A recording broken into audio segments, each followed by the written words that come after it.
Comrades, you have heard already about the strange dream that I had last night, but I will come to the dream later. I have something else to say first.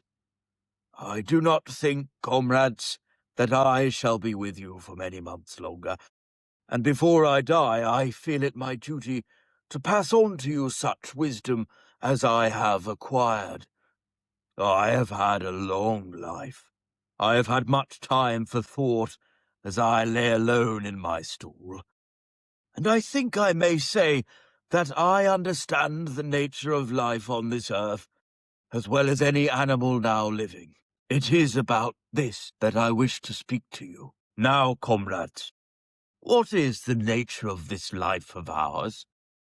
Let us face it, our lives are miserable, laborious, and short. We are born, we are given just so much food as will keep the breath in our bodies, and those of us who are capable of it are forced to work to the last atom of our strength. And the very instant that our usefulness has come to an end, we are slaughtered with hideous cruelty. No animal in England knows the meaning of happiness or leisure after he is a year old. No animal in England is free. The life of an animal is misery and slavery. That is the plain truth. But is this simply part of the order of nature? Is it because the land of ours is so poor that it cannot afford a decent life to those who dwell upon it? No, comrades, 1,000 times no. The soil of England is fertile, its climate is good, it is capable of affording food in abundance to an enormously greater number of animals than now inhabit it. This single farm of ours would support 12 horses, 20 cows, hundreds of sheep, and all of them living in a comfort and a dignity that are now almost beyond our imagining. Why, then, do we continue in this miserable condition? Because nearly the whole of the produce of our labor is stolen from us by human beings. There, comrades, is the answer to all our problems. It is summed up in a single word: man. Man is the only real enemy we have. Remove man from the scene, and the root cause of hunger and overwork is abolished forever. Man is the only creature that consumes without producing. He does not give milk, he does not lay eggs, he is too weak to pull the plough. He cannot run fast enough to catch rabbits, yet he is the lord of all the animals. He sets them to work. He gives back to them the bare minimum that will prevent them from starving. And the rest he keeps for himself.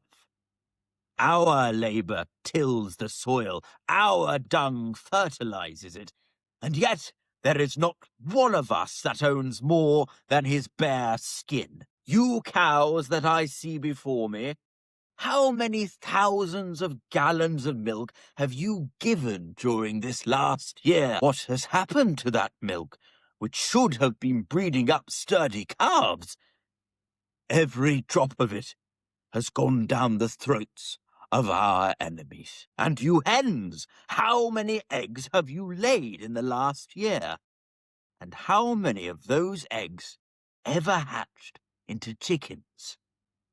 The rest have all gone to market to bring in money for Jones and his men. And you, Clover, where are those 4 foals you bore, who should have been the support and pleasure of your old age? Each was sold at a year old. You will never see one of them again. In return for your 4 confinements and all your labor in the field, what have you ever had except your bare rations and a store? And even the miserable lives we lead are not allowed to reach their natural span.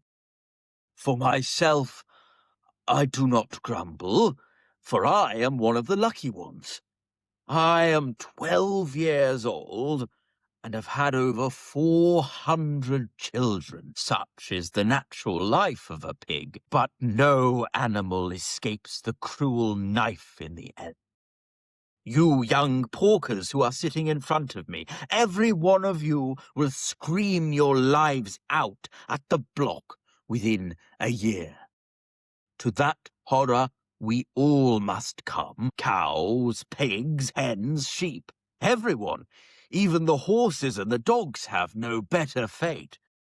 You, Boxer, the very day that those great muscles of yours lose their power, Jones will sell you to the knacker, who will cut your throat and boil you down for the foxhounds. As for the dogs, when they grow old and toothless, Jones ties a brick round their necks and drowns them in the nearest pond. Is it not crystal clear, then, comrades, that all the evils of this life of ours spring from the tyranny of human beings? Only get rid of man, and the produce of our labour would be ours. What, then, must we do? Why, work night and day, body and soul, for the overthrow of the human race. That is my message to you, comrades. Rebellion. I do not know when that rebellion will come.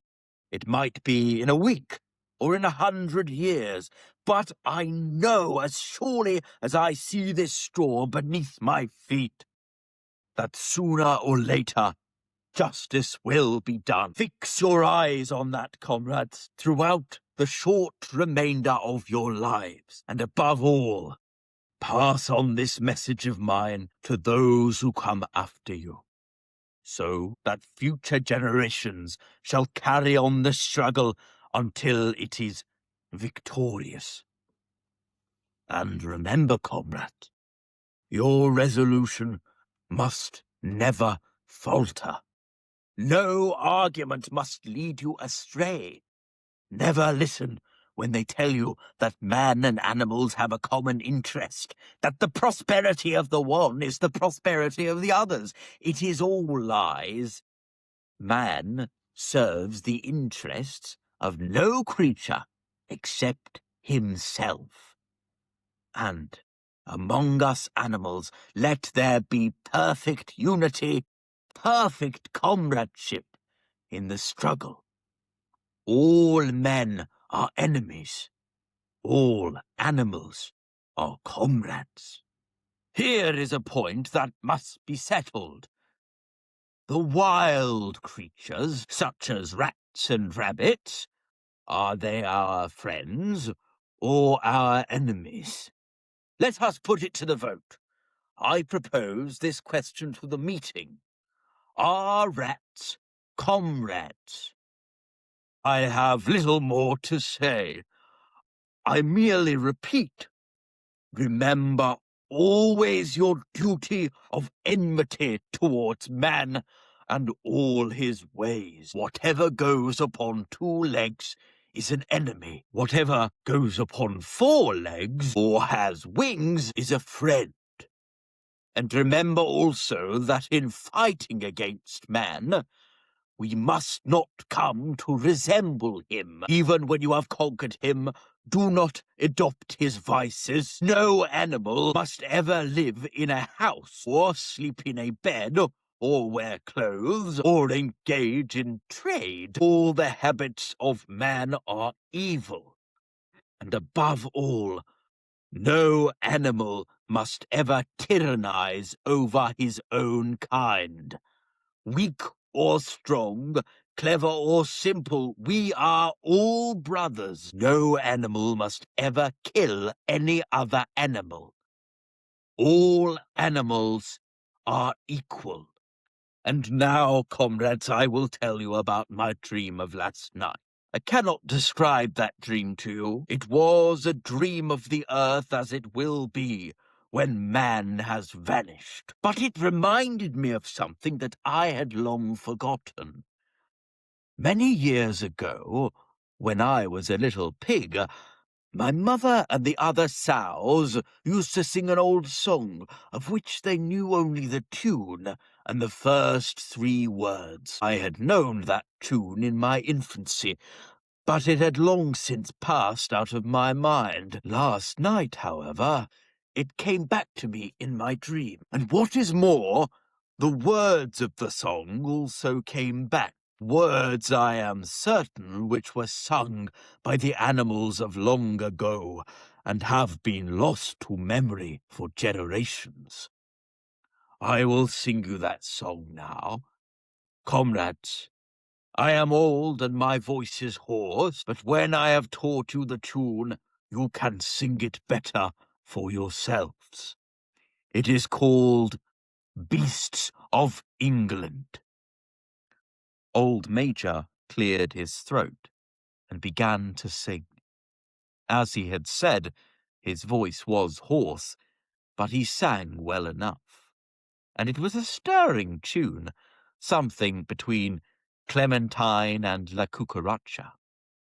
The words ran, "Beasts of England, beasts of Ireland, beasts of every land and clime, hearken to my joyful tidings of the golden future time. Soon or late the day is coming, tyrant man shall be overthrown, and the fruitful fields of England shall be trod by beasts alone. Rings shall vanish from our noses, and the harness from our back. Bit and spur shall rust for ever, cruel whips no more shall crack. Riches more than mind can picture, wheat and barley, oats and hay, clover, beans, and mangel-wurzels shall be ours upon the day. Bright will shine the fields of England, purer shall its waters be, sweeter yet shall blow its breezes on the days that set us free. For that day we all must labour, though we die before it break. Cows and horses, geese and turkeys, all must toil for freedom's sake. Beasts of England, beasts of Ireland, beasts of every land and clime, hearken well and spread my tidings of the golden future time."